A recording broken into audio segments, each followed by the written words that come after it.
কিন্তু আল্লাহ যেহেতু কপালে হেদায়েত রাখে নাই, আল্লাহ যদি হেদায়েত না দেয় হেদায়েত দিতে পারবে এমন কেউ আছে?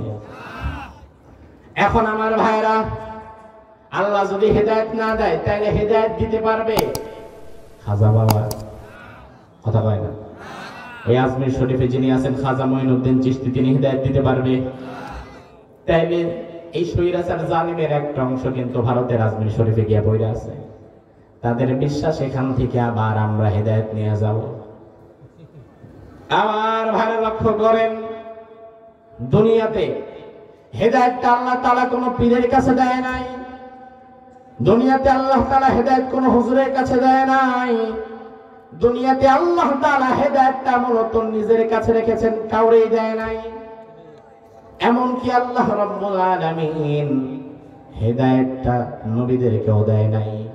নবীদেরকে অন্য কোন মানুষকে হেদায়েতের পথ তারা দেখাতে পারবে, তবে পরিপূর্ণ হেদায়েত তারা দান করতে পারবে না। আবু তালেব ইন্তেকালের পূর্ব মুহূর্তে আল্লাহর হাবিব সাল্লাল্লাহু আলাইহি ওয়াসাল্লাম আবু তালিবের শয্যার কাছে শুয়ে এবার রাসূলুল্লাহ বলতে লাগলেন, ইয়া আম্মি, আমার চাচা, কুল লা ইলাহা ইল্লাল্লাহ কালিমাতান ওয়াহিদাতান, আপনি শুধু একবার কালিমা পড়েন, একটা বার শুধু আপনি কালিমা পড়েন। লা আশহাদু লাকা বিহা ইনদাল্লাহ, একটা বার যদি কালিমা পড়েন আল্লাহর দরবারে কিয়ামতের ময়দানে আমি আপনার জন্য সুপারিশ করব। আবু তালিব বলল, ভাতিজা, আমি পড়তে পারবো না। আমার আল্লাহ আয়াত নাযিল করলেন, ও নবী, ইন্নাকা লা তাহদি মান আহবাবতা ওয়ালাকিন্নাল্লাহা ইয়াহদি মান ইয়াশা ওয়া হুয়া আ'লামু বিল মুহতাদিন। ও নবী, আপনি যাকে চাইবেন হেদায়েত তাকে দিতে পারবেন না, কারণ হেদায়েতের মালিক তো আপনি না, হেদায়েতের মালিক কে? আরো জোরে কোন, হেদায়েতের মালিক কে? এই আয়াতে আল্লাহ বললেন, নবী, আপনি যারা চাইবেন হেদায়েত দিতে পারবেন না। আবার কোরআনে কারিমে আরেক ধরনের আয়াতও আছে। আল্লাহ রাব্বুল আলামিন সরাসরি নবীকে বলছেন, নবী, ওয়া ইন্নাকা লাতাহদি ইলা সিরাতিম মুস্তাকিম। ও নবী, আপনি যাকে চাইবেন, ওয়া ইন্নাকা, অবশ্যই নবী আপনি, লাতাহদি, অবশ্যই হেদায়েত দান করবেন, ইলা সিরাতিম মুস্তাকিম, সিরাতে মুস্তাকিমের হেদায়েত। এক আয়াতে আল্লাহ বললেন, নবী, আপনি যারে চাইবেন হেদায়েত দিতে পারবেন না। আর এক আয়াতে আল্লাহ বললেন, নবী, অবশ্যই আপনি হেদায়েত দিতে পারবেন। তাহলে আমার ভাইয়েরা, দুই আয়াতের মধ্যে সামঞ্জস্যতা কিংবা বৈপরীত্যের জায়গাটা কোথায়? এক আয়াতে আল্লাহ বললেন, নবী, আপনি হেদায়েত দিতে পারবেন না। আরেক আয়াতে বললেন, অবশ্যই হেদায়েত দিবেন। তার মানে কি? তার মানে হচ্ছে আমার ভাইয়েরা, হেদায়েত যে কি জিনিস সেটাই তো আমরা বুঝলাম না। এই আয়াতের ব্যাখ্যায় মুফাসসিরগণ বলেছেন, হেদায়েত হচ্ছে মূলত দুই প্রকার। কয় প্রকার? কথা বল না, শেষ করে দিব, 10টা মিনিট থাকতে পারবেন কি ইনশাআল্লাহ? একটু মনোযোগ দেন আমার ভাইরা। হেদায়েত কয় প্রকার? আরো জোরে কোন, কয় প্রকার? এক প্রকার হচ্ছে ইনাতুত-তরিক, রাস্তা দেখানো। আরেক প্রকার হচ্ছে ইসাল ইলাল মাতলুব, গন্তব্যে পৌঁছে দেওয়া। যেমন আমি যদি একজনকে জিজ্ঞেস করি, ভাই, আমি কুমারখালী বাজারে যাব কোন দিকে, আমি চিনি না। এখন আপনি আমারে বললেন, হুজুর সোজা গিয়া ডানে, ডানে গিয়া বামে, বাম দিক থেকে সোজা একটা বাজার পড়বে, সেখান থেকে গাড়িওয়ালাটা জিজ্ঞেস করবেন এইভাবে এইভাবে এইভাবে এইভাবে। এটাকে বলা হয় রাস্তা দেখানো।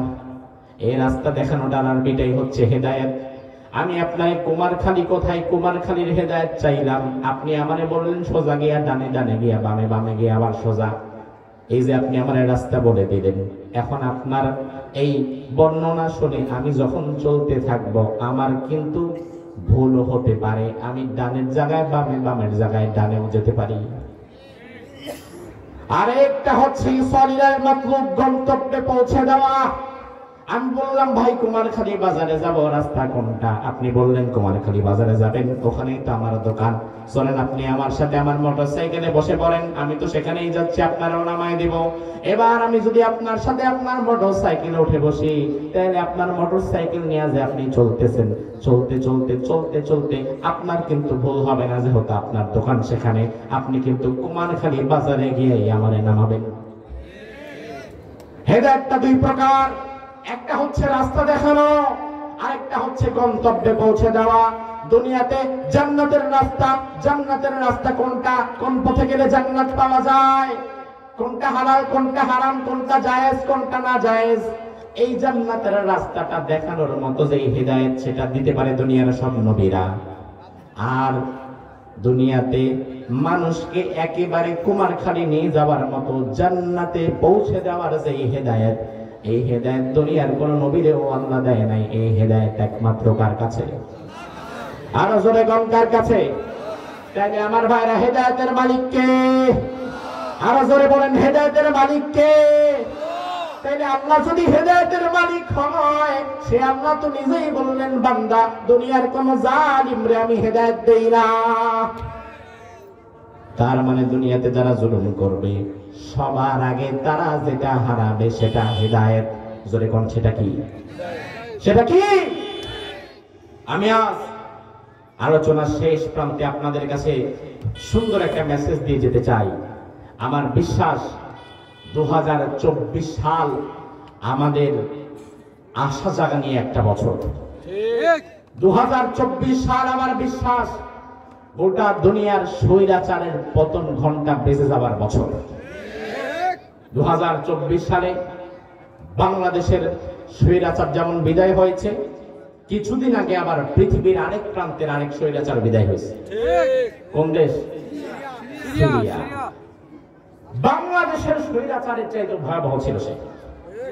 বাশার আল আসাদ 54 বছর গোটা সিরিয়া আসাদ পরিবারের কাছে বন্দী ছিল। বাংলাদেশের মানুষকে কষ্ট দেওয়ার জন্য মাটির নিচে ভয়াবহ একটা কারাগার বানিয়েছিল। নাম কি? সিরিয়াতেও বানিয়েছিল একটা সিদনায়া কারাগার। এই সিদনায়া কারাগার 2 লক্ষ মানুষকে 45 বছর যাবত মাটির নিচে বন্দী করে রেখেছিল। এই সিদনায়া কারাগারের গল্প দুনিয়ার ভয়াবহ নৃশংসতাকে হার মানায়। সিদনায়া কারাগার দুনিয়ার কোন পৈশাচিকতা, নৃশংসতাও তার কাছে যেতে পারে না। সে বাশার আল আসাদ বিদায় হয়ে গেছে, বাংলাদেশের স্বৈরাচার বিদায় হয়ে গেছে। আমার বিশ্বাস আগামীতে মিশরের স্বৈরাচারের পতন হবে। বাংলাদেশের স্বৈরাচার, সিরিয়ার স্বৈরাচার, মিশরের স্বৈরাচার, দুনিয়ার সব স্বৈরাচারের পতন অচিরেই হবে। এরপরে আগামীতে গোটা দুনিয়ার মুসলিম উম্মাহ একত্রিত হয়ে মুসলমানদের প্রথম কিবলা আল আকসাকে আবারও তারা নিজের বুকে ধারণ করতে পারবে। তবে তার আগে শোনেন, আপনাদেরকে আমি একটা হাদিস শুনিয়ে আজকে বিদায় নিতে চাই। হাদিসটা কিছুটা